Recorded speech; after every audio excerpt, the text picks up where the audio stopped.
What? Why are you shaking your head?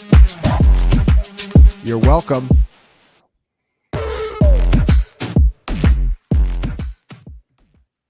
What's up? Good evening. October 17th, Thursday night football kicking off week number 7. Per usual, we are here in our chairs as the New Orleans Saints host the Denver Broncos. I'm John Hansen, Brett Whitefield, and Graham Barfield. Couple of fields with Tommy T-Bone on the other side of the glass. We'll get right into it as the New Orleans Saints take on the Broncos. And Graham, I'll actually start with you, and we'll talk fantasy. Like, Bub means business. Are you in the Bub business? Because, you know, I think he'll probably lead them in targets tonight. And I was just telling you off the air, he was pretty damn. I was blown away how good he was. It felt like he just stepped out there and been there for, a year or two. Yeah, Bub Means last week led them in first 3 targets. I'm with you. Probably leads them in targets tonight. Obviously, they've just been cleaned out. I mean, no Olave. Poor went out for our guy Shaheed, tore his meniscus. No pass Surtain tonight too, John. So, Broncos, have been playing a ton of man coverage because, you can just leave Surtain on an island. But it'd be interesting to see what they do tonight. Obviously, super blitz heavy. Brett, what'd you think of Rattler in his first start? It's up and down, I thought he had that gunslinger mentality, like he's going to go out there and make plays. He's got a lot of pop. Arm looked really lively too, like really lively. So love that. I mean, I thought he looked better than Drake May, for being honest. Okay. Wow. That's a pretty good endorsement. I guess we're not going to go over the Mason Tipton line tonight, Graham, are you? I don't know why. I just found that amusing. These are the funniest wide receiver names for obviously Olave and Shaheed's replacements. I will say Juwan Johnson's a little interesting tonight too. He is. Route shares come up in 5 straight games. He's a little interesting tonight. John, I loved your special on the other side. Yeah. Oh, you mean the 25 and 25? Oh yeah. Yeah, I mean, that thing is unbelievable. Bub Means gets 25 yards in the first half and 25 in the second half, plus 450. I'm like, that's like happening. I think that's happening. It is football. Who the hell knows? Back to you, Brett. This O-line for the Saints, it's getting a little scary for Kamara here. Maybe Kendry Miller comes in here. Denver's D, you got to give them credit. They're pretty good. So I took the under on Kamara's rushing prop today. I think 68.5 yards. What do you think? I really agree with that.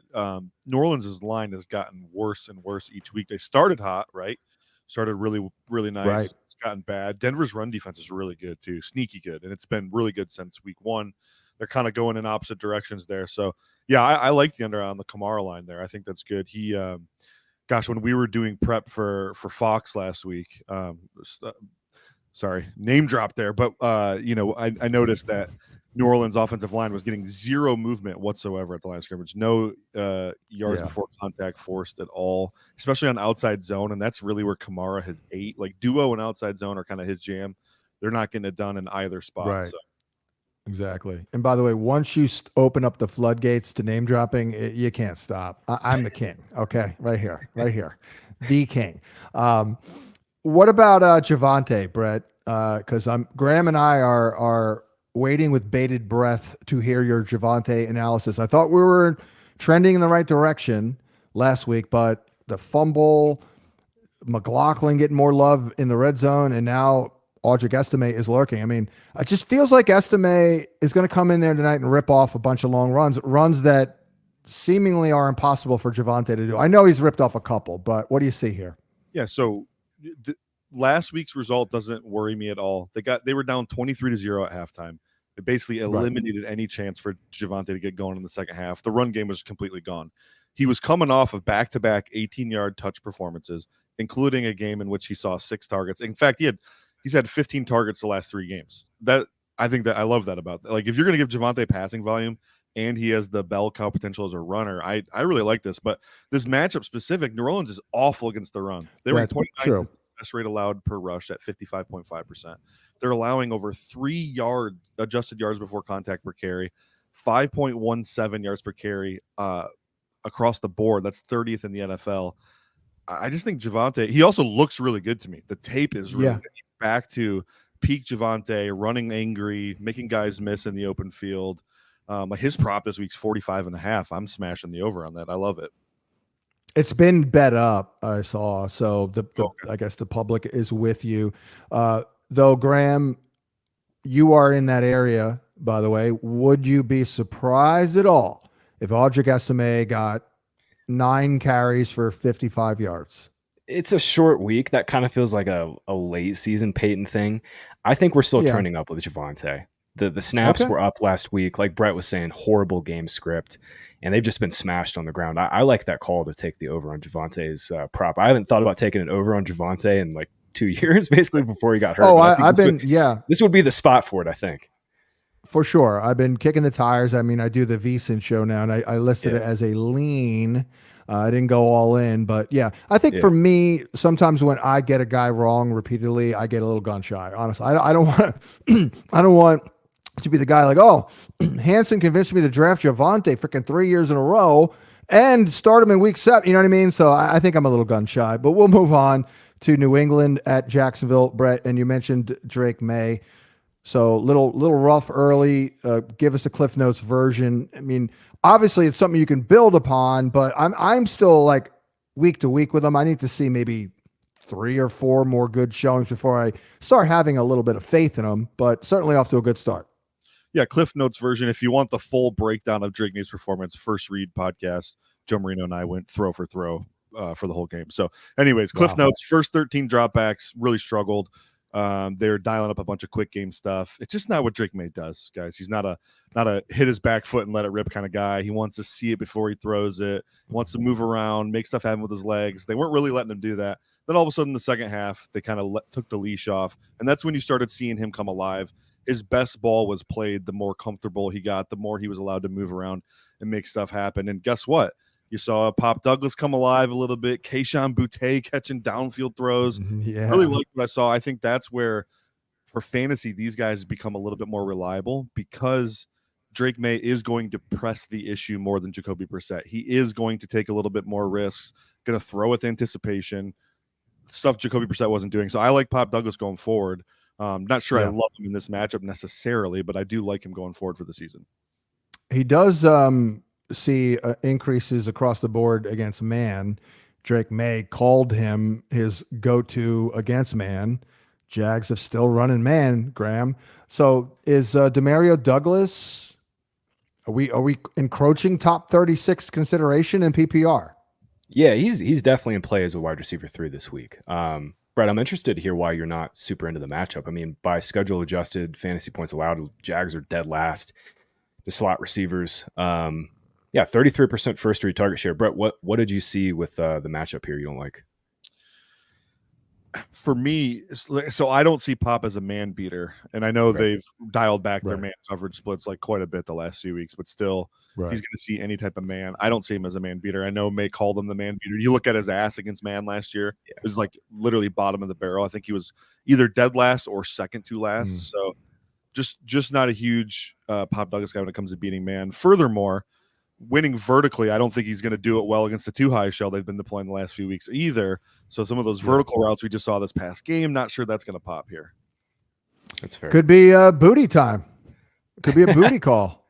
A little random. I was kind of into Jalen Polk, still kind of am long term, but yeah, they played Kayshon over Polk last week. It's basically like one of those things that like, May is going to be super up and down, but like Brett, like you could go out there and start against the Jags and probably complete a couple passes. Like they've given up 6 straight top 12 quarterback performances to fantasy. In fantasy, like I kind of into May as a streamer here. John, we're not going to get Ramondre. He's out with a foot injury, so it's going to be the Antonio Gibson show. However, they played JaMychal Hasty over Gibson in passing downs last week. So this is what the hell? Weird compartmentalized split. Yeah. What were they thinking with Gibson? I still am just That's like the whole blown point. You bring away. him in, right? Like to let him be kind of, stud on passing downs. Anyway. Yeah, but he also is not a good RB2. I mean, if Ramondre gets hurt and you got to go to this guy, it's like I would have told you he's going to average 2.3 yards a carry, and he's probably averaging 2.3 yards a carry. But yeah, on the other side, you mentioned that you don't think Douglas is a man beater, but I assume you think Kirk is a man beater because New England plays a lot of man too, Brett, as you know. They play a lot of man and a lot of too high as well. This is a great matchup for both Kirk and Ingram, in my opinion. I think both these guys eat. Should be plenty of underneath stuff to be had. And then when New England does slide into man, Kirk and Ingram can absolutely both win. And then also, Christian Gonzalez most likely going to travel with BTJ. I like the Kirk shout a lot. Good matchup for him. I am concerned long term though here, guys. Like, Ingram, just the way Peterson's offense runs, like Ingram and Kirk are going to kind of cannibalize each other, but definitely agree. On the spot here. Yeah, totally agree. And then what do we do, Graham? The Jaguar savant Tank Bigsby fumbling 2 weeks in a row. ETN likely, yeah. I mean, I got to go with it because like all the data shows that, first of all, he crushes man gap concepts, right? Patriots are weak there. And if they have a lead, that he'll probably get closer carries. You know what I mean? He will. And this is kind of like what we just talked about. Like Javonte, horrible game script last week. Same thing with Tank Bigsby. Like they just got smoked by the Bears, had no chance to run the ball in the second half. The weird thing here is like they are just not playing Bigsby at all in the passing game. I mean, he was really, really bad there last year. The fact that they're not even giving him a chance is a little surprising. Dearness Johnson ran 21 routes to Bigsby's 4s last week, but I'm with you. Like if you've been stashing Bigsby for this long, Etienne's got this hamstring now. Like you're playing him this week at RB2. Seattle at Atlanta. This looks like it'll be a pretty good fantasy day. I believe we've got a pretty high total here. Coverage shell stuff for Kirky looks okay. Maybe not as much for Geno. Maybe not a DK game per se. Yeah. I mean, where are we, Brett, with Seattle and Geno? It seems like he's producing, but it's a lot of it's volume. Is he playing well? I still don't think he's playing as well as 2 years ago. No, he's not. He's maybe started the year pretty hot, weeks 1 and 2, maybe 3. But it's been downhill since then. He's looked really rough, taking a lot of chances at the ball. You nailed it. It's all volume driven. I think, against the Lions, he had dang near 70 dropbacks, and ever since then, it's been kind of the same thing. So, I just don't think he's playing well. He's not really seeing it. He still has a propensity to make these ridiculous throws, though. So, like, I don't worry about the receivers too much. I think eventually they'll get loose and he'll find them. It's just it's going to be a long road to get there.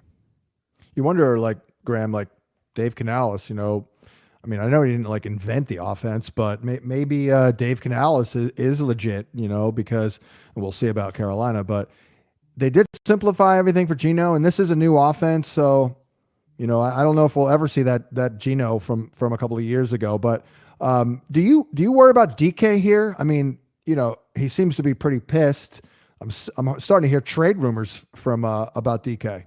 Whoa, wow, that would be a shock. That'd be wild. I mean, we watched the game last week. Metcalf left like 30 fantasy points on the field. He had a 70-yard touchdown called back too. This spot does not scare me. I think this is an amazing game. I think Lions-Vikings is the best game on the slate, but this is right behind it.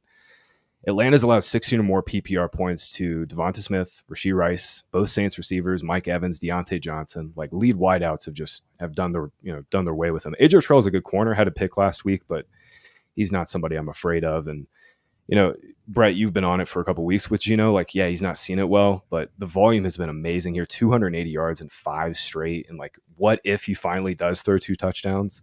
I think this game goes off. And I'm definitely in a Metcalf this week. I think the ceiling is massive.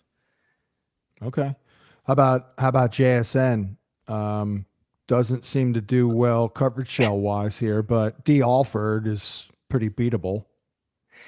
I feel like every time I like JSN in the matchup, he just does his usual where he catches like 4 balls for 40 yards. Metcalf 26% first 3 target share. JSN's at 21%. He's still kind of splitting with Lockett, those secondary looks. This is another good spot, Right. though. Falcons, they've been a little bit burnt by slot receivers, but this is like the third straight week where JSN's been in a good matchup, and he's not done too much. I liked Lockett a little bit last week, if you recall. Yeah, you did. I mean, he ultimately got it done here. Well, we're all starting Ken Walker. We're all proud of ourselves for having Ken Walker. Noah Fant actually coming on a little bit here. Brett, to you, I think Seattle's been a little sus against tight ends, giving up the second most adjusted fantasy points per game. Are you seeing enough the last 2 weeks from Kyle Pitts to dare I say, actually have some confidence this week in Kyle Pitts? I have confidence in everyone in this Atlanta pass game against Seattle. Their secondary has been brutal the last few weeks. I mean, just horrendous. Honestly, banged up too. Reek Woolen, yeah. I mean, I think Reek goes, but even if he does, it doesn't mean anything. He hasn't been very good himself. So, a lot of miscommunications, a lot of just real sloppy. Like Mike McDaniel's kind of trying to do a little bit too much, I think, and it's causing some issues on the back end. So, I like Pitts. I love Mooney. I love London. I think all of them have potential to smash. Yeah. Did you see any progress from Bijan last week? Yeah. I mean, they seem it was pretty good. Despite the weird comments the week before from the coach, they seem to lean into him a little bit more. So that's good. I mean, Graham, I've been saying this, like, guys, you can't have your guy get 440 touches. His legs will literally fall off. Like, so, you got to concede a little bit here to others, like Tyler Algier. Hey, at least they don't have a third back, right? Yeah, at least they're not pulling the Sean Payton on us, right? Like, Algier is also just a perfect fit for this offense too. Just so much outside zone. The one note I had in this game is without Reek Woolen last week, Seahawks went with way more too high. So if they get Woolen back, they'll probably go back to more cover 1, cover 3. That should help Mooney quite a bit, and especially if this game goes off. Mooney's been the top target against cover 3 this year. Yeah, Tennessee at Buffalo. Brett, your thoughts on Amari Cooper? We were talking about it once again. We weren't discussing it, but I'm like, you know what? I actually think this helps Shakir and maybe Kincaid. And you agreed, but offer up the analysis. What you think the impact is with Amari Cooper added to the Bills? Buffalo doesn't have, or they didn't have a wide receiver on the outside that could separate it all. Amari Cooper is excellent on the big money routes, the horizontally breaking routes that we always talk about. He ranked 13th in AS last year, 12th in win rate overall from those horizontal breaking routes. So this is a big win for Buffalo. Obviously, Cooper also has body control and contested catchability down the field. So he's going to offer you some vertical element. I just think this is big because basically if you watch the Buffalo tape, everyone's squeezing the middle of the field. They're basically scheming Shakir and Kincaid out of games. Unless you're going to play man coverage against them, that's the only way those guys can get open right now. So this is going to force defenses to pay attention to the outside receivers a little bit more, play outside the numbers, which should open up the middle of the field for Kincaid, for Shakir. Now, volume's going to be tricky, right? They've already been a low pass volume offense. So, like, do they think it's volume-wise? We'll see. I think the efficiency, though, more than makes up for it. I know my guy, Chris Wecht, disagrees with me on that, though. So it's worth noting. I feel like I'm at the more very with least, Chris. they're going to take a lot of shots, though. Yeah. Go ahead, Graham. No, I was just going to say, just to follow up on the volume, I'm more with Chris. Brett, I do think, though, like Buffalo's been so run heavy, like with Brady, adding Cooper, obviously they'll boost their pass rate, but, Josh Allen's is 30th in pass attempts per game with 26. If he gets even to like 30 or 32, like Cooper's getting 8 or 9 targets per game. I don't see the volume for Kincaid and Shakir, but it's from a football perspective, it just changes the complexion of this offense. Like Josh Allen's been inconsistent this year, y'all. Like that's like the first time in history he's been inconsistent for fantasy. He's just been like a lock for 18 every week. So like you said, getting Cooper just really unlocks this offense and hopefully unlocks Allen, kind of being back as the top end fantasy quarterback. I think Shakir's floor will be all right, but the ceiling gets hit. Obviously, I mean he's gonna convert like 2 or 3 third downs a game, so he'll get like 4 to 5 grabs for like 50, and if he scores, great. If not, he's gonna be like Mr. 9.6 points, which hey, I've seen worse.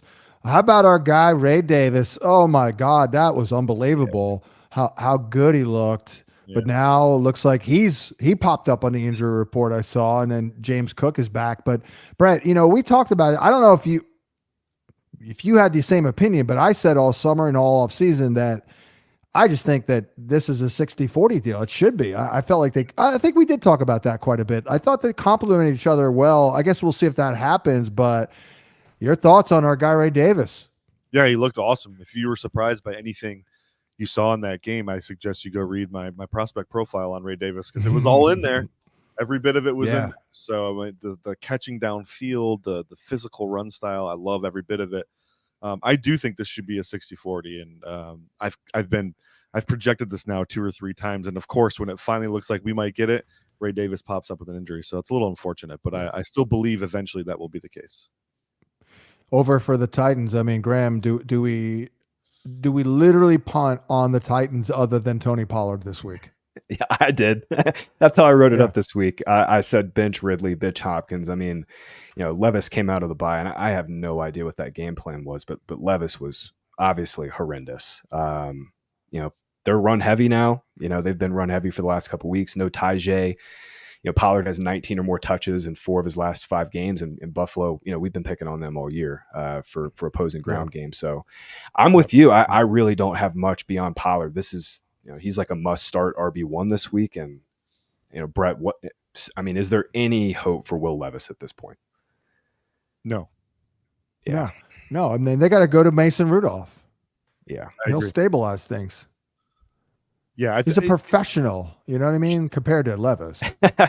Yeah. That's kind of what happened with the Steelers last year, right? Like, you replace Rudolph with Pickett. Yeah. Or Pickett. When you're not a rookie quarterback and you look that bad out of the bye week, something is very, very wrong. Very, very wrong. So, there's not. I wanted to give him like a little bit of grace, like thinking, hey, he's got the shoulder injury. I went back and looked. He was full practice all last week too. Yeah. That's not maybe the cholesterol from all the mayonnaise is clogging up like his blood vessels or something. I was trying to like it's not joke in there and I couldn't find it. John, you got oh man, that's what I'm here for. Well, let's move on to Cincinnati, Cleveland, and I got to tell you, I mean, as Graham can speak. I've been a Burrow guy from day one, like big time, but I worry about him in Cleveland, like. He's got 4 picks and 4 touchdowns in his last 3 games, but I don't know, man. I guess the Browns are kind of dead. But how do you think Burrow is playing? I feel, Brett, to you, I feel like Burrow is really bowling. Jamar Chase out there dropping balls though. Burrow's balling right now. He looks like Super Bowl run Joe Burrow. I mean, he looks awesome, even though he grabs his wrist after every throw. It's a little concerning there, but great schematic matchup too. If you go to the data suite, got the QB coverage matchup. He's our number 1 ranked schematic matchup. It's just hard to stop these guys, man. Especially now with Yoshivas just being such a weapon out of the slot. I know he doesn't get a lot of volume, but it helps T and Chase for sure. My guy Eric all of a sudden too is a player, man. I planted the flag on Mike Gesicki. What, you had me do that after week 3, John, and then all of a sudden now Eric All's taking his job. So here we go. Well, that's Flash Gesicki. That's what he does. He tricks you. Graham, to you, you have to start one of these 2, Higgins or Chase. Go. Ooh. Oh man, that's tough this week, aren't you? I'm playing Chase just because the upside every week with him, for him to rip off an 80-yarder is crazy, but it is really close. I think they're both wide receiver 1s right now. Higgins leads in first reads.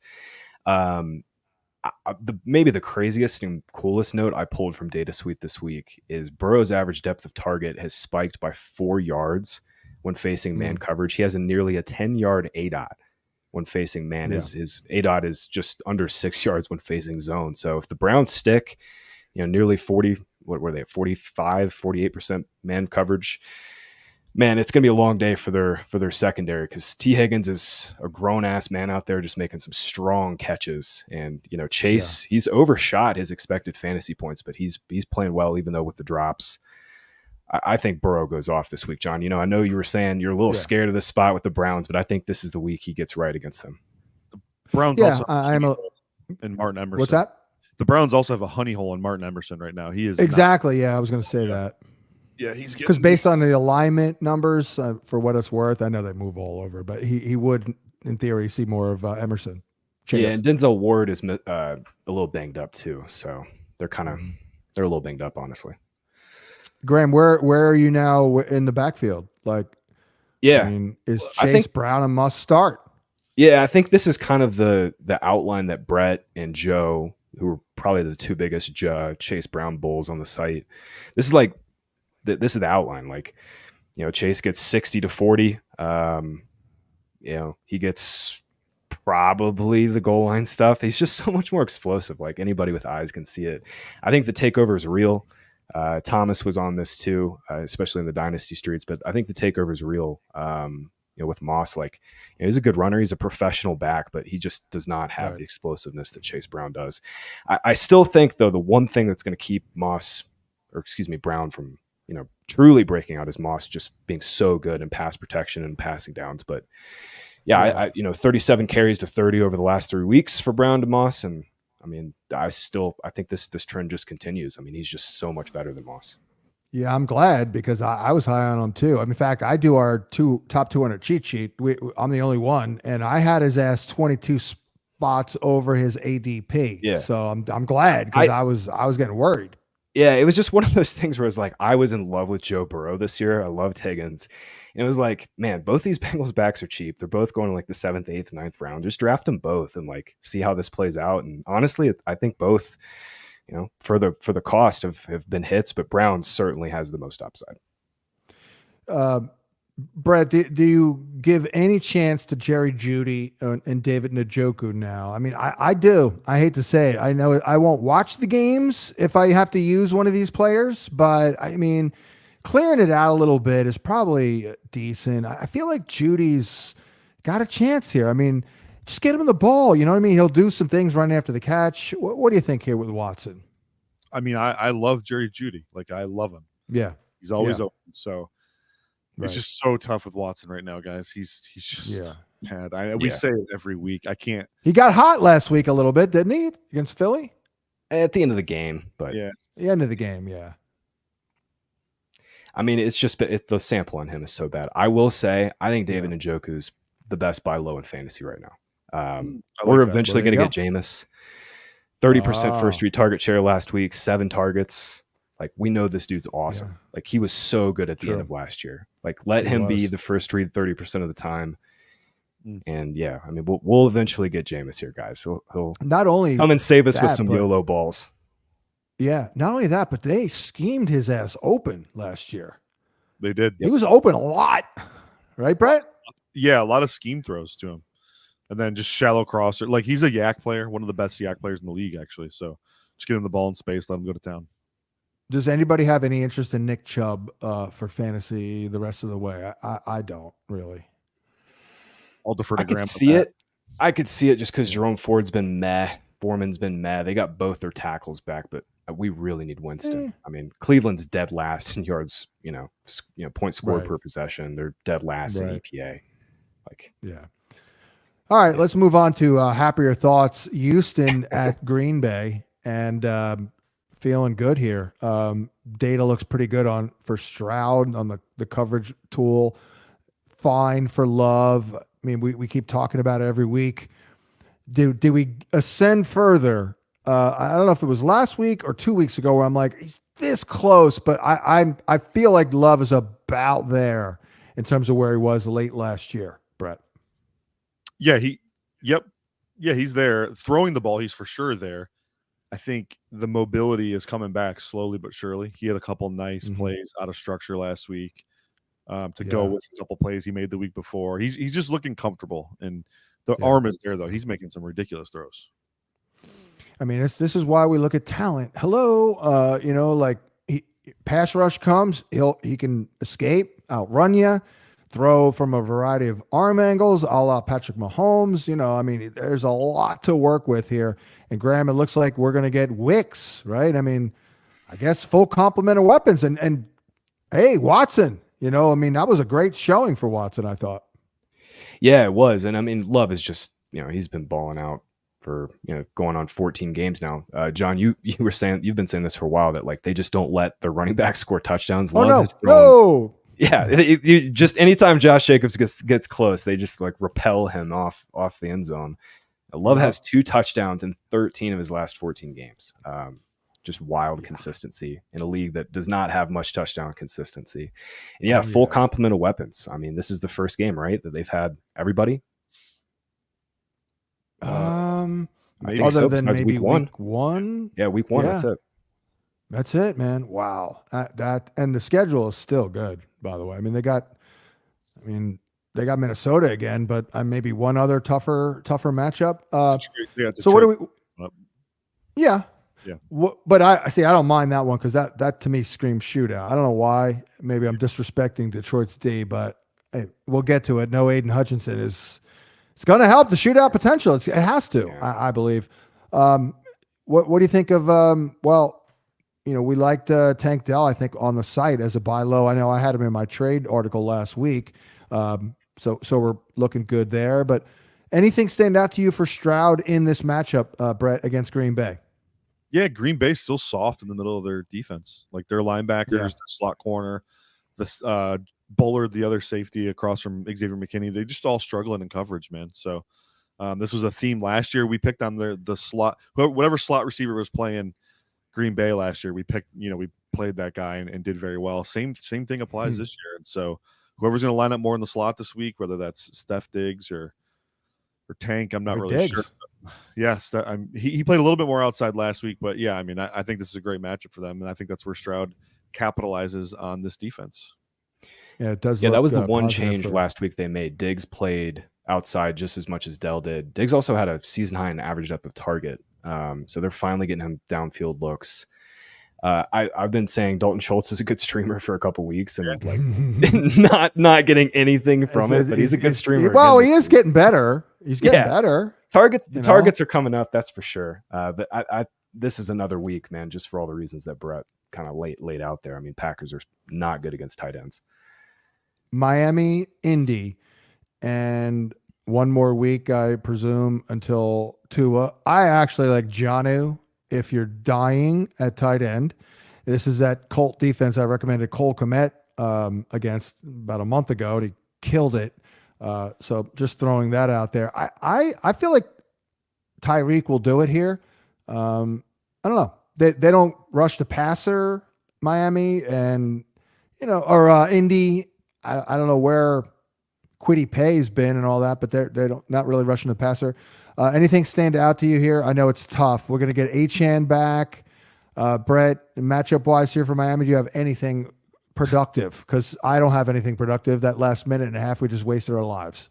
I really don't. I mean, I did the same thing last week. Unfortunately, I just don't. Right. I don't have anything. Yeah.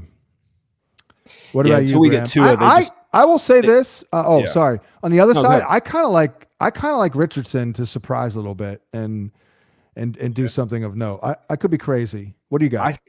I kind of think that Steichen like quiet benched him for the last couple of weeks. Like Richardson could have maybe played, but just kind of gave him like a timeout to kind of like resettle. John, the only thing I got on Miami is they've gone 17% pass rate under expectation over the last 2 weeks with Huntley. Huntley's getting the design stuff, but they'll get Mostert and Achane back. They're going to be so freaking run heavy. This game stinks because Miami's going to be super run heavy. Colts will lean run heavy with A-Rich back. I don't think we're going to get Jonathan Taylor, but it'll probably be Tyler Goodson and Trey Sermon. Yeah, I was actually kind of, not that I was rooting for the man to miss a week of work, but I was kind of hoping Sermon, we could see what Goodson. I mean, I know he's not a primary back, but maybe for a week or two he could be. I mean, he's got some pop, I mean, he's explosive. Certainly moves a lot better than Trey Sermon. Yeah, I was just thinking that he's definitely a little bit better than Sermon. He's freaking Sermon Barry so Sanders stiff compared to Trey Sermon. Yeah, Sermon looked so stiff last week. I don't know what is going on with that Pittman thing. That was weird, last week. I mean, my guy Schefter doesn't get him wrong like that. It's like once every 8 years he gets something like that wrong. All right, let's move on to the fun one. Well, I mean, it's fun. Detroit and Minnesota. It's kind of a start him if you got him game here. I got to tell you, I love Sam Darnold here. And Brett, you can get into all the good stuff. Amon-Ra. We did a whole segment on the other show I do about Amon-Ra. And I had a deja vu feeling. We literally said the exact same thing last year before the first matchup, and he killed it. But for Minnesota, I think Darnold's going to crush here because protection, receivers, scheme, high scoring. What do you think? I'm concerned with just the way he's playing football right now, to be honest. The Lions defense is super opportunistic. I mean, their turnover margin top 3 in the NFL. Their back end's playing insanely well. They've given up the fewest catches to receivers charted as open. So they are everything is tight downfield. The secondary is playing at a really high level. So obviously losing Hutch hurts. I think maybe Aaron Glenn dials up some blitz that we saw at the end of last year. We saw that. Jefferson obviously should still have a great game. I'm not trusting Sam Darnold right now. I really don't. I hear you. On tape, I hear you. It's a little shaky. It is. It's a little shaky. Game script will play. But yeah, they are coming off a bye. It is in Minnesota, Graham. They might get Hawkinson available. What do you think? I'm with you on Darnold. We were kind of off of him against the Jets. I think this is the week to get back on. No Hutch. I'm sorry, Brett, man. It really sucks. Their pass rush is going to struggle. I mean, he's just been a one-man wrecking crew. And their secondary has been better, but Justin Jefferson's uncoverable. I don't think we're going to get Hawk, though. Jefferson, I saw a quote just a couple hours ago. Jefferson was basically saying, he's trying to ramp up, but it'll be next week, it seems like, for Hawk. And I also like Darnold a little bit more this week just because I think the Vikings have to pass more. Lions, even without Hutch, they're going to be a really good run defense still. And, Aaron Jones is hurt. Even a good run defender, so they might even get better without him. Fair. No Aaron Jones potentially this week too. Though he did work I think Darnold has to sling it. But Jones did work today, right? Yeah, limited. Aaron Jones? Yeah. That's what I was saying with game script, by the way. What we're seeing teams do against the Lions, they're passing the ball 7.3% over expectation against the Lions. Teams are literally abandoning the run by half. Exactly. Every team has. So whether Darnold's playing good or not, I guess my point is the volume should be there for him to put up points. So and the other reason is, Jared Goff has been on fire for the last 3 weeks. I'm stunned to see the consensus rankings with Goff in the fantasy industry this week. I think Goff is a really good play this week. He annihilated. What are the rankings? He's low, in consensus rankings, QB 17. I think we're projecting QB 12, and I would like him a little higher. I got him at 10. The blitz. Yeah, I think he's closer to 8, 9, 10. Killing the blitz this year. Jameson Williams is his lead target. This is a great spot for Goff. Mm-hmm. Yeah, I love. Of course, a great spot for Amon-Ra. Yeah, Brett, go ahead. Yeah, just everything Minnesota does just plays into Amon-Ra's favor. So they for one, they're giving up 105.6 yards per game to the slot, which is just insane. They run the most too high coverage in the NFL, 74.4%. Amon-Ra leads the NFL in first read share and just regular target share against too high coverages. Furthermore, Minnesota blitzes on 40% of their dropbacks that they face, which is the 4th highest rate. Amon-Ra's got the 5th highest target share when Goff is blitzed.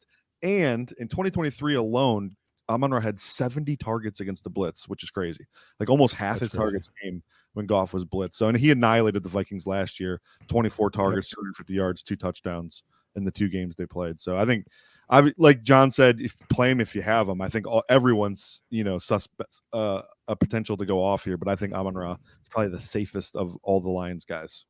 If there's one buzzkill other than both running games, really, it could be Laporta. Jameson Williams sees a big boost against too high, but Laporta not so much. Do you have any insight? Because I've been freaking banging the table to trade for Laporta. I had him as one of my top 5 props. It just goes to show I got lucky as hell because he had one freaking catch and hit the number for the over the yardage. I still chalk it up to this. He got hurt for a couple of weeks and lack of volume. But what do you think? Yeah, some of it's lack of volume, right? Goff's not dropping back a ton. The running game is just going so good. Ben Johnson's saying every week that one of these weeks will be a Laporta week. He's finally back in the fold. All the plays are in the playbook for him. It's just a matter of when they need it, right? Like JMO and Amon-Ra have been doing so well on their own. They just haven't really had to call Laporta's number. This definitely could be a week for that, as typically tight ends and slot receivers become the outlets for blitz. They become the answers. So I think, it's potentially a spot for him to smash. Yeah, it could have been last week, but the Cowboys folded like a cheap tent, so they didn't really need freaking Laporta. Eagles at Giants. I feel very good about Jalen. I like this game. Daniel Jones always seems to play well against the freaking Eagles. Going to get Malik Neighbors back. Graham, what do you think here? Fantasy bonanza, A.J. Brown yet again, although no Goddard. You want to wax poetic about Grant Calcaterra? Well, floor's yours. Yeah, I will not be waxing poetic about Grant Calcaterra. He's in play as a streamer, though, if you absolutely need him. Yeah, he's not bad. Yeah, the one thing, we're getting Neighbors back, but they just lost Andrew Thomas, I know. Yeah, you're right. That's such a buzzkill, man. Brutal timing. Look, Daniel Jones' timing rhythm in the middle of the field has been really good. He still can't push the ball downfield. He has the same completion rate, 20% on throws of 20 or more yards downfield as Deshaun Watson. Only Jacoby Brissett has a lower completion rate on deep balls. This is, it's funny. The Giants fixed their pass rush. They finally fixed their offensive line, and it's still on Daniel Jones because he just can't push the ball downfield. Now, getting Neighbors back certainly changes that, but Brett could speak more to this. My opinion is that he just doesn't have the arm strength. Who, DJ? Yeah. Yeah. So the thing is, when he first hit the league, he was a really good deep ball thrower. So he was. I don't know if it's an arm strength thing as much as just a timing and rhythm. Like, you're not trusting your offensive line. It's going to be pretty hard to push the ball downfield accurately, to be honest. But true. I mean, the man was shell shocked last year. I mean, it was bad. It was brutal. He's definitely playing with a lot more confidence. It shows the rhythm and timing, like I said, is really good. He just still can't push it downfield, man. Yeah. John, what's your read on this backfield? Like, we got to talk Tracy and Singletary. What's your read on this backfield moving forward for fantasy? I think that Brian Daboll is coaching for his job, and he's going to not go away from Devin Singletary, unfortunately. So, but I think he's smart enough to carve out a role, though, for the rookie. Like, yeah, I mean, come on, Devin Singletary, like, people fall asleep watching Devin Singletary. No offense at times. I mean, he's got a little juice, but you know what I mean? Like, yeah, I don't think, though, that Singletary is going to be usurped. I really don't. Yeah, Tracy's better, but I've gone back on that too. Like, it is Daboll's boy, but man, Tracy has just looked so good the last couple of weeks. This is a good spot. Eagles run defense has really regressed. So, I think both are in play. But I'm with you. I think Singletary probably stays more involved than we want him to be. They might hang in there against the rush this week without Andrew Thomas too, because where's that coming from in Philadelphia, pass rush wise? Like, they don't have much either. So I would week to week here without Andrew Thomas, but this week I feel okay about it. He's got a very good history. I don't know what it is, but just comfortable there. Moving on to Raiders Rams, Kyron Williams all day. Do we have anything about Cooper Kupp yet, Graham? Limited yesterday. It seems like he's trending towards playing. Nakua is going to miss until November. I was reading something from ESPN's Jeremy Fowler about that. This is an awesome spot. Vegas is just getting cleaned out by slot receivers. 2.1 yards per route run. So, even if Kupp is limited this week, like, he's going to get 7, 8, 9 targets in this spot. Who does he push off the field? I think we're going to get cut back. Yeah, I think we're going to get cut back. Who does he push off the field here between Whittington. Atwell and Whittington? Okay. Whittington. That's what I thought. That's good. And because Tutu, Brett, that's a nice little player, man. I mean, he's a little jitterbug, right? I mean, that's a nice little guy to have along with your collection of longer receivers, don't you think? Yeah, they got their version of Wan'Dale Robinson out there in LA, little scheme him up in the short game and then occasionally take the shot to him downfield. So yeah, I mean, he's a nice complimentary piece. They obviously drafted him in the second round for a reason. He's finally starting to. Right. We saw this a little bit last year, right? He started coming on a little bit, then kind of into the sunset when D-Rob took over. Yeah, he's been a little bit more consistent this year, because last year was like a couple of big games and everyone picked him up and then he just wasn't heard from again, really. I actually kind of like Jacoby Myers, Graham, as a buy low because, hey, man, he's a professional receiver. He's pretty good. He's like their number one receiver, other than Bowers, of course.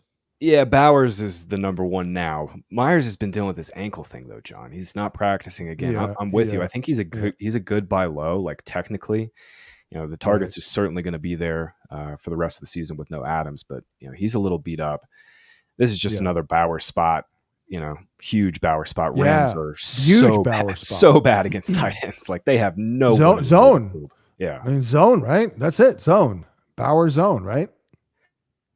He is going to crush them. I mean, they just don't have anybody in the middle to cover him.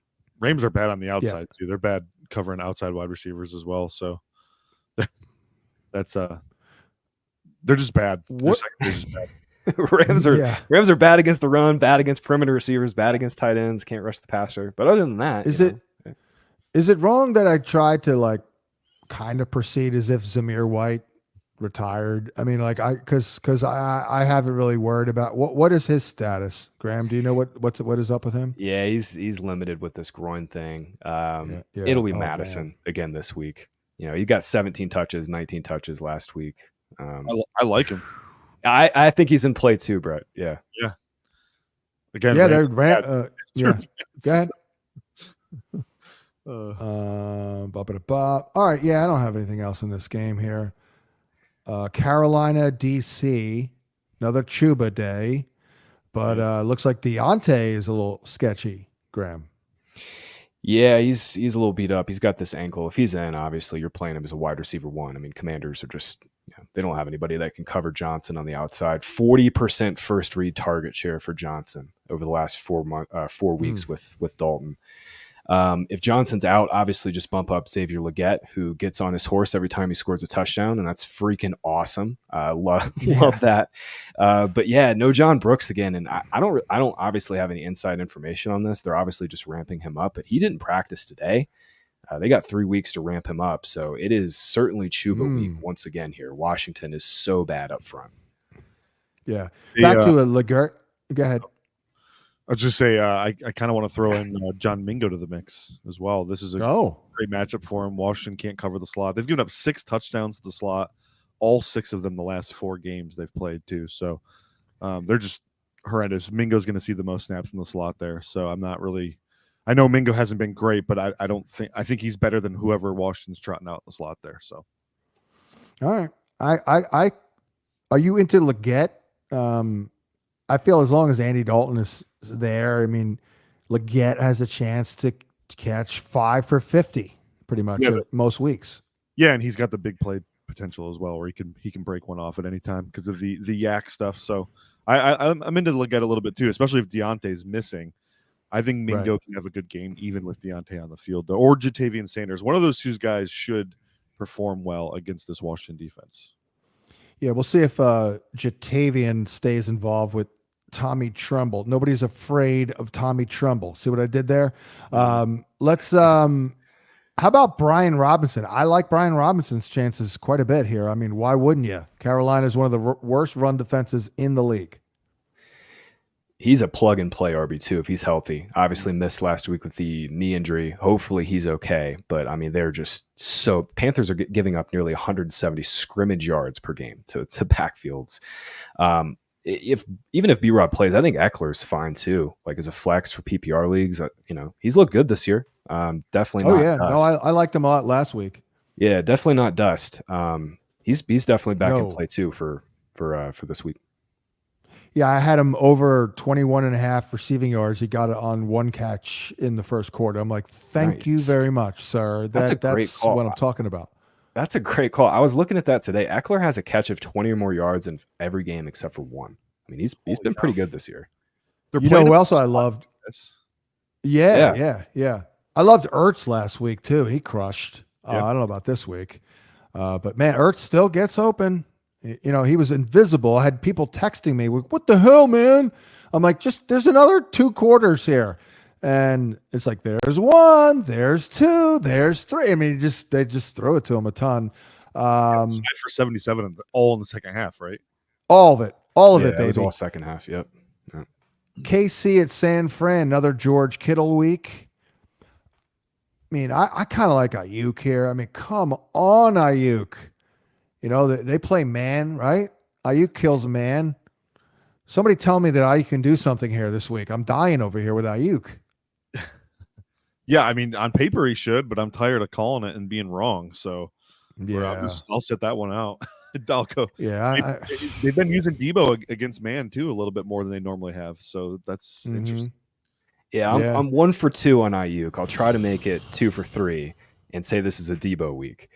It's interesting, right? Because like Chiefs play so much too high, but in the Super Bowl they switched it up. They played more man, played more cover 1, did a little bit of cover 0 too, trying to blitz Purdy. It'll be interesting if they go back to some of the single high stuff. It's great for Ayuk, but Debo, man, in this spot, I mean, if they play a ton of too high, it's another Debo week. Yeah, Ayuk is straight up frustrating at this point. He is a little bit of a tease at this point. I mean, it is what it is. Tough matchup for Mason here, though. Really I mean, what are you going to do? Yeah, right. What are you going to do, though? Bench him? Yeah, no, you can't. I mean, he's more of an RB2 this week. I mean, he's been a locked in RB1, but Chiefs are just stonewalling the run, 3.1 yards per carry. Kind of does make me like Ayuk a little more just because Niners are probably going to have to throw more than this game if they want to. But yeah, it's tough. It's tough. I think Mason's going to go. And it also kind of seemed like, I don't know how you guys felt, but just watching that game, it seemed like he could have gone back in. They just played it safe with him. Right. Yep. Yeah. I agree with that. Yeah. Brett, you feeling anything about the KC wideouts? You are you can throw on the Niners captain. What do you got? Yeah, it's Juju week, guys. It's Juju week. You know, he whether we like him or not, or think he's good or not, doesn't matter. Mahomes likes him. He was good last week. Yeah, he works in that offense, and the 49ers are absolutely dreadful covering the slot. 585 yards surrendered already this season to slot receivers, which is it's 100 yards a game, guys. It's disgusting. So Juju's going to lie. I mean, San Francisco is playing more zone than anyone in the league. They're just going to sit back in their stupid little shell, and Juju's going to pick them apart. They have like 8 for 88 and a touchdown. Watch. Juju loves that right there. That's Juju right there. You know, just sit on back there and keep it in front of you. It's one thing he's good at is finding those soft spots.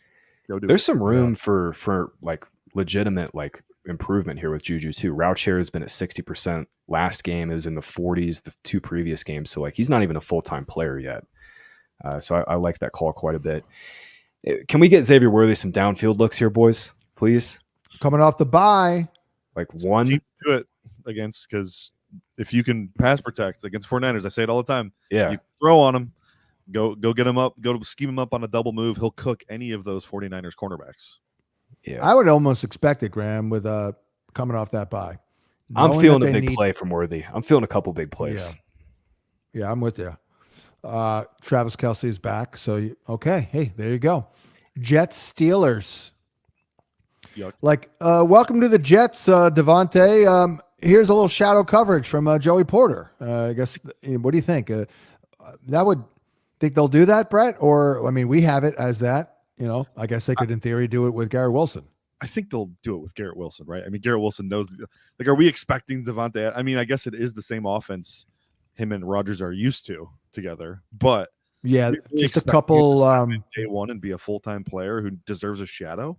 I don't know. Right. I would lean Garrett Wilson in this regard, but what do we think? Javonte, right? Like, what do we think? Adams plays outside, Lazard's outside. I kind of think it moves Garrett Wilson in the slot more, which is really, really interesting. Hasn't Lazard been playing mostly in the slot? Yeah, they moved Wilson more in the slot last week, though. A little more pre-snap motion, getting him in there. But I think that's a little interesting. Like maybe they move Wilson in the slot more because he's so sudden. His releases are so good underneath. I think that would make them. Of course, Javonte goes inside too, though. Yeah. Adams has legitimate like fantasy wide receiver 1 appeal. Obviously, we know the red zone chemistry with him and Rodgers is there, but like I don't think he's dust. I know the separation metrics are bad, but like for this, has to be a lot of quarterback play. His ass last year was amazing. He hasn't played enough this year to, in my opinion, that's such a small sample. I think he's probably fine. Right. Yeah. Right. Agreed. Moving on to we got what we wanted with Brees Hall last week. Me and the grinder were all over it on my other show. Tom came on. He loved the over the receiving. I love the over the rushing, and the Monday night special was the rushing and receiving, which he crushed. I don't know if we're out of the woods, but I feel good about that. And I would imagine that you would want to lean on the run here a little bit. Like Pittsburgh is a little scary back there, Brett. Don't you think? They're pretty good against the run, though. I think they're giving up the fifth least schedule adjusted fantasy points to but Rodgers. Yeah, Rodgers did get the crap beaten out of him, I thought, last week. But yeah, that's true. Maybe if you're trying to keep the defense honest, I don't know though. I mean, I don't think setting up 3rd and 10 is good for Rodgers either. True. Yeah. Or passing on early downs, but yeah. What do you think about the decision to go with Russ? From an on the field standpoint, I get it. As you guys know, we do the show together. I've touted Justin Fields 2 weeks in a row, and he's massively disappointed. At least from an on the fantasy points have been fine, but from an on the field standpoint, he did not capitalize on those juicy matchups he had. So I do think he wasn't playing very good. He admitted it himself today. In fact, the only thing I worry about is the locker room. It seems like the team loves Fields. Seems like they really rallied for him. Going to a cheese ball like Russ just leaves me feeling weird inside. I don't love that. I think they're just making good on a promise they made him. I mean, seriously, is Russell Wilson's like your 40-year-old like youth pastor? Like that's the vibe I get. Yeah, I feel like if I'm sorry to cut you off, but if I'm running a team, you saw enough promise from Fields to where, okay, I can still open my mind to him being a long-term guy. But then he takes a little step back. Yeah. So you're like, oh, all right, you know what? We're going to give you a shot here, Russ. If you suck for 3 weeks, then you're done. It's over, and it's all Fields.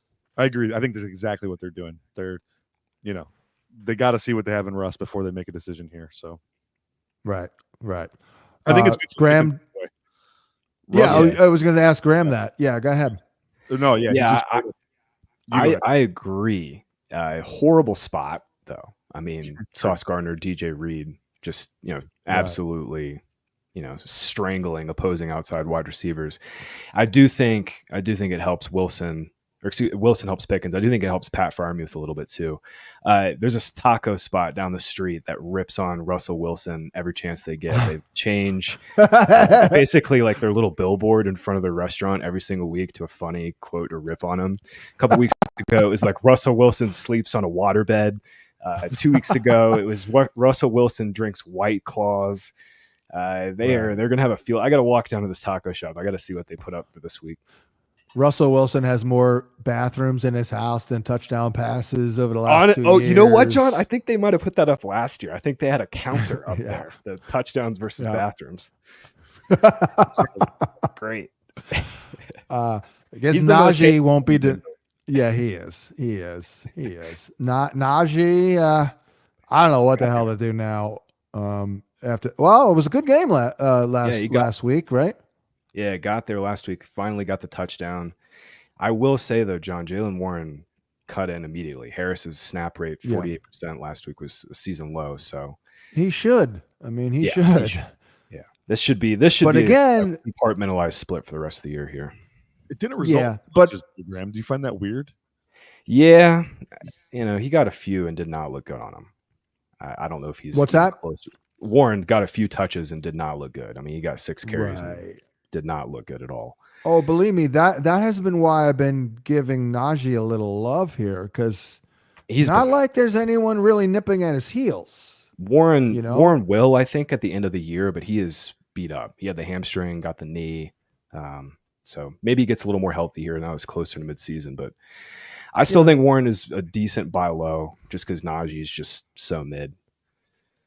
Oh, he's mid all right. But, they do want to run that damn rock, and their schedule doesn't look unbelievable. Like this could be a decent game if they hold the Jets down. But then next week Giants, he'll get the ball there. DC in week 10, he'll get the freaking ball there. Baltimore, forget it. Cleveland, he'll probably get it. Philly, maybe. So it's a little up and down for Najee schedule wise here. Moving on to the next to last game. Speaking of Baltimore, man, this is going to be a freaking game. Baltimore, Tampa.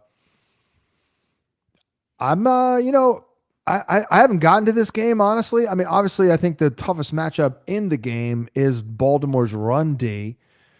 But hey, okay, so Baker's going to sling it 40 freaking times. I would like Baker here, Brett, and Godwin again. It's a Godwin week all through and through. Baltimore, we've been picking on the slot a lot this week, it seems, but they're another team that's just god awful in the slot. I think 117 passer rating allowed to players lined up in the slot, 11 first downs and 3 touchdowns allowed from the slot the last 2 weeks.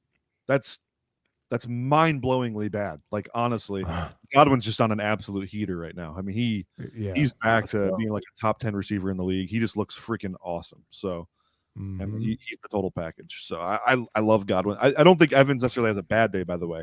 I just think Godwin is the guy who just really capitalizes on this matchup.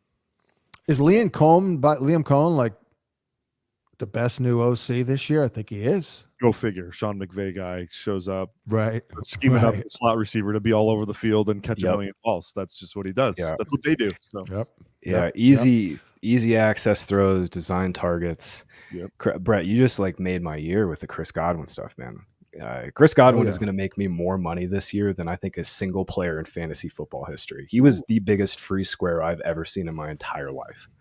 I mean, I did not freaking get him. I loved him too. I was with you. I loved them and still didn't get him. It's just weird how that works out. I had one plan into the 6th round of every draft, and that was Chris Godwin. We got to talk this backfield because, John, you're right. The toughest matchup in this game is certainly Ravens' run defense. I mean, they're amazing against the run, terrible against the pass.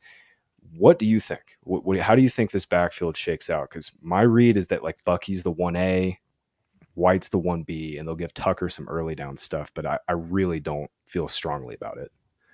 Well, I mean, Greg Allman already said it, who covers the NFC South and previously Tampa, who I've known, a little bit from doing the radio interviews with him. He stated today that, Rashad's still the guy, the one. So I think that, I think it's going to be that committee. And then maybe they'll sprinkle in Tucker if Rashad isn't necessarily effective with his touches early on. But if they're losing, if Derrick Henry rips off a couple of long runs and Zay Flowers goes off and they're down 20 points in the second half, like that's Rashad time. Right, Brett? Yeah, for sure. I also want to point out, I know we're loving what we saw from Sean Tucker. 10 of his 16 carries came when the game was out of hand. He had one touch the entire first half. Right. I think I know we're not getting carried away, but I think generally speaking, people are getting carried away with this. Yeah. I don't think he's going to be a big part of their plan moving forward. Right. They, for what it's worth, I mean, again, there's always a method to my madness. Like one of the many reasons why I've been so Rashad White, because I know for a fact that they freaking love him. They love the guy. Like he's kind of like a franchise guy right now. I mean, granted, they're going to play their best players, but they're not going to, they're going to just assume that freaking Tucker is better than Rashad, which he might be as a runner, but it's neither here nor there. Anything else stand out to you, Brett, in this matchup? Henry's matchup, Zay Flowers. I mean, it really comes down to that. They finally figured out what they're doing with Zay Flowers. Thank God. I mean, the A-dot's coming up, and it's not necessarily deep targets, but they're at least getting him to the intermediate level now, which has really helped him out. I mean, I actually, our guy Stephen O'Rourke just did his film room video this week is on Flowers, which I believe drops tomorrow. So be sure to check that out, everyone listening right now. It's going to be a good one. But yeah, Flowers is balling. Ass is good. He just looks good after the catch. He's smooth. Looks like a vet already. So I like Flowers for sure. Love Flowers, man, coming out. I unfortunately didn't give him enough love this year. Same thing with freaking Jaden Reed, man. What the hell was I thinking? I should have ranked those dudes a little higher, but Reed's our guy too. Yeah, I know. I'm beating myself up over Reed too, John. That was a miss here too. That's a big dummy. I got a little too freaking Watson enamored, which is dumb because if it was 1998, maybe, you know what I mean? Like Jaden Reed is the current receiver like that you want in the NFL, kind of a little bit more so than the other guy. But what's that? The new prototype for sure. Oh yeah. I don't know. I don't know. I thought it was the 80s when I was, but I mean, in Watson's defense, he's a good kid and he is ultra talented. He does look good. He could still crush. Chargers, Cardinals. I was a little upset with Ladd McConkey, but you notice you watch him, like they go to him on third down, like he's, watching that, Graham. I'm like, oh look, my guy Josh Palmer, who I liked, hasn't done crap, but I did like him as a pick. He was running around, and all of a sudden you're like, wow, they actually have a pretty good receiving core here. But Ladd McConkey is, I'm not saying he's like looking great. He's like kind of like almost like it's like half a cup. You know what I mean? Like it's good, but it's not that voluminous, but it's good. Yeah, it's like if he's cup if the Rams didn't throw the ball, hardly at all. Right. Chargers just so run heavy. The volume is not good. The arrow is still pointing up on McConkey. 30% first read target share last week. Quentin Johnston's going to miss this game with this ankle injury. Cardinals secondary is terrible too. It just comes down to like, man, what are we going to get from this Arizona offense that's just been absolutely horrible? And how much are the Chargers just going to run the ball? Because, McConkey's going to get 6-7 targets, but like for him to really smash, we need Cardinals to show up. And I really don't have a whole lot of confidence in this offense. And especially if Marvin Harrison Jr. is going to miss. This could be a pretty brutal game here. Brett, what's been your thought on Kyler and just this offense in general? Kyler's been a disaster. Other than one game, he had one game where he looked awesome against the Rams. Yeah, go figure. Against a defense that stinks. Yeah, So he knows well. Yeah, that's true. He does know them well. So, that said, I do really like Michael Wilson this week. I know the volume hasn't been what we want it to be, but he's balling. The tape on him is excellent, guys. Like he is separated at a high level. We just need. Maybe with Marv missing this week, that could really elevate him too, because he's going to have to be more of a first read guy. Chargers secondary stinks. Their pass rush is no good. I think this sets up for Wilson to have a good day. So I'm all in on Wilson this week. I mean, considering expectations, I'm all in. I'm not saying he's a wide receiver one or anything, but I think if you're going to play a guy on the Cardinals, that's the guy I'm going with for this week. Graham, I have a hot take. Kyler Murray, my prediction is going to retire at 30. Like he's not playing much more. I mean, it's just brutal. Like it's just. Is it bad coordinators? Is it? I don't know what it is, but it ain't happening, man. It's getting worse. You're supposed to get better. Petzig is a really good run game coordinator. Their run game is always good, always competitive. I've just been left wanting more from their pass game, especially with Marvin Harrison. I mean, the stuff to McBride is good. The timing rhythm stuff to McBride is good, but everything else in this passing offense is just kind of, I don't know. I mean, it's just a disaster. It's like no one studied the playbook. No one studied the opponent. They're just going out there rando. Like, yeah, it seems discombobulated. Basically, it's a bunch of ISO routes, not a whole lot of rhythm. It's also, guys, it's a lot of the critiques we had of Bryce Young. We're seeing it with Kyler Murray. He can't play from the pocket. It's super strange. He can't. He has tremendous athletic ability, and that's why he's better than Bryce Young. But if he's not hitting big plays out of scramble drill, that offense is completely dead passing the ball. Yeah, completely dead. So I am I crazy? But I am seeing some progress from Trey Benson, Brett. He ripped off a couple. Yeah, So my preseason take was that he had to be hurt, and they just weren't reporting it because you don't have to report injuries in the preseason. Because he literally looked scared running the football in preseason. Now he's back to being a menace. Explosive. Playing behind his pads, talking with his body language there. I just love it. I love what I'm seeing from him. So yeah, get him. I'd say get him because Graham. What does James Conner do? I mean, come on. He's getting older, not younger. He's not Benjamin Button. He's going to be, more of an injury risk. So, I mean, don't you think Trey Benson's a great stash? Yeah, he is. And Connor is due for his annual 2 to 3 missed games. So I love that call for Benson. Nice little buy low. 1 hour and 10 minutes, excuse me there. And that's a wrap-a-roni. Little time to watch the game. I can probably walk my dog again because he didn't fully get the job done right before the broadcast. So we thank you for tuning in. There's a little note on my dog Wrigley. We thank Tommy T-Bone for producing this and keeping us going. And for Graham and Brett, I'm John. Good luck in week 7, and we'll catch you next time here on Matchup Points. What? Why are you shaking your head? You're welcome.